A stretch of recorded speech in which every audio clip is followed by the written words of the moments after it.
Короче, достар, осы адам шығарған Майкл Кейтон.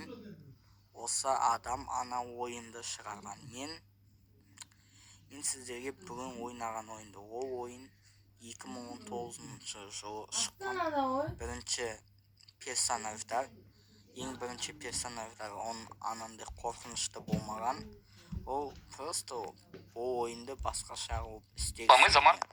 Ойынды шамалы, енді кішкене ондай қатты қорқынышты қылмай, бірақ студия қорқынышты қылып істесін деп Майкл Кейтонге айтқан. Сосын Майкл Кейтон осы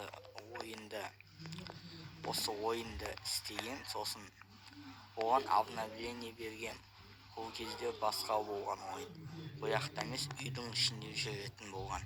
Ал сосын обновление істеген соң осы бункерге істеп қойған осы ойынды.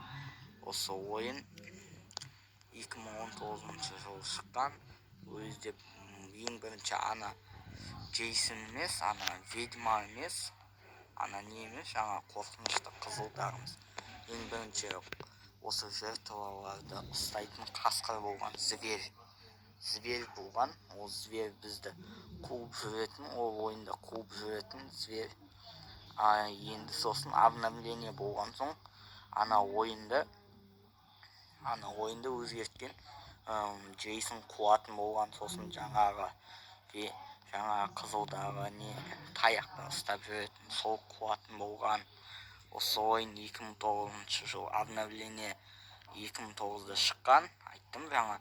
Сосын 2020 жылы новыйдан осындай ұқсас ойын шыққан. Ол